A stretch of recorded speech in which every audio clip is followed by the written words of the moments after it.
Hey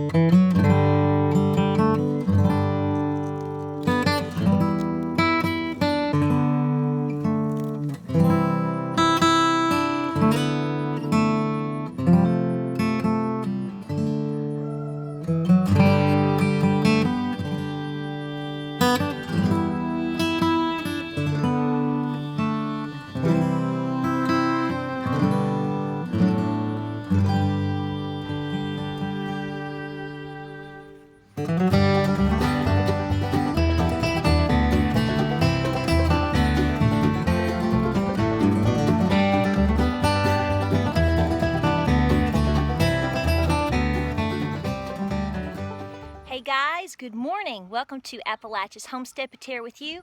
A quick tip. So easy. You've seen multiple videos that we've made over the past several years talking about pollinator friend flowers and things that you can plant to help all of our wonderful pollinators. We went a little extra step this year and I created an extra pollinator garden right here in front of the barn.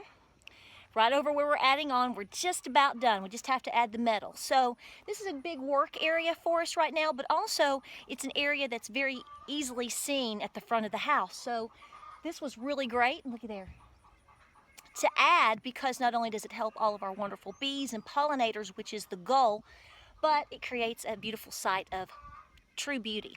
Now let me recommend to you my top 3 favorite flowers, if you will, to plant, and let me tell you why. Let's go. All right, guys, it's that time of year where everything is blooming, and yep, you're seeing a few Japanese beetles in action. Simply, you got to pluck them off, put them in soapy water, folks. I'm getting that question a lot these days, okay? That's the best way to handle them, because we don't want to put any chemicals on anything that we grow, okay? Especially if you know, look here. Looky there. If you see all the bees and wonderful butterflies coming to that area, which guys, they do. So here's the deal. Here are my top 3 favorites to grow. I love zinnias. These are the California giants. There are different varieties of beautiful zinnias. Whatever you prefer, they're all good. But you can clearly see these get very big and they attract a lot of beautiful things. The reason I like these is not only because of their striking color and their striking beauty, but here in East Tennessee, these tend to flower right now, which is about the end of June, July, all the way into November. This is probably one of the very last things that we have to actually bloom and to stay beautiful all the way almost pushing wintertime. This is it. Now, if you come back here, they're not blooming in this garden just yet. I'll show you some pictures of them in the other place, but I love cosmos. My favorite is the bright lights. Honey, it's go big orange here, so you know. So I planted a large row of cosmos here. They will be beautiful large orange blooms. You can get them in a variety of colors. They look striking again with the zinnias. Easy peasy, lemon squeezy. And last but not least, whoa Nelly, what we got going on here. They're about to bloom. They're not quite there yet. And this is a great spot for sunflowers because we have a really nice windbreak with the barn. So you can see we've got multiple blooms going on here. These are so easy to plant. So you have, let's talk about this. 1, zinnias. Folks, it's a no-brainer. 2, cosmos. Love them to death. And who does not love to see striking, tall, and gorgeous sunflowers in summer and late summer, early fall? They're beautiful.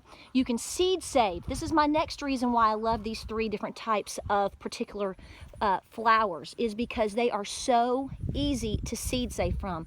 Simply let them dry. Now you may have to put bags over the sunflower blooms to keep certain birds from pecking the seeds. But these do so good with seed saving. So if you are an amateur gardener or not, everybody likes easy. Come on, come on. We are easy peasy lemon squeezy. The seeds dry and are large and easy to see and find with all of these plants. So you have a wonderful way of conserving for next year. In addition to that, I have found all three of these to do very, very well in terms of being volunteers. Did I say go big orange earlier? I think I did. We are in the volunteer state, so we love seeing that. This area right here, folks, was very easy to establish, very easy to put together. Took like an hour, and look what we have here. I love it. In terms of this specific area, the reason I chose this is because not only is it visible to the front of the house, I wanted to add a garden clearly anywhere that I possibly can that's necessarily not in the way, but this was a waste area for us. We don't drive into the barn from the front. In fact, if we do anything, it's simply from the side. This actually was an area that when we had moved here, they had dumped a bunch of manure. Okay, and it created this unbelievable mound, and it just sort of worn itself down. So I simply came through, I tilled it all together, I measured it out, which it's about a 10 by 10 or so. I had free wood to make a border. I planted the seeds, and all that I invested here was literally a little bit of mulch and wood chips, a couple of bags. Very simple. I weeded it from time to time. These plants, these flowers, once you plant them and you get used to seeing them after a season or two, you get very good at recognizing what is a weed versus what you want to keep. That's another reason why I love these particular flowers, because they're easy to identify. Another win-win for you. So here's the catch. Every season on a homestead changes. Sometimes we're busier than others. Sometimes we have different focuses. With us being beekeepers this year, it really brings home wanting to plant pollinator-friendly things. So this was my choices again. They always are. But we chose an area that worked for us. It was a great project for the kids. I got them involved. Very simple to do. Adds beauty, and there's no wasted area, and you're going to have a lot of pollination happening in your gardens and on your farm, which is why you'll get a beautiful harvest. If you like the video, like and subscribe. Check us out on Facebook, Instagram, and Pinterest. Look who came to see y'all. Yeah, how are you doing? So we're cleaning up the barn this morning, getting everything done, and enjoying the sunshine.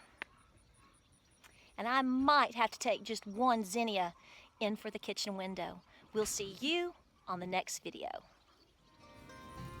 What are you doing? What have you been into? Oh, the lazy days of Mr. Peaches. The lazy days.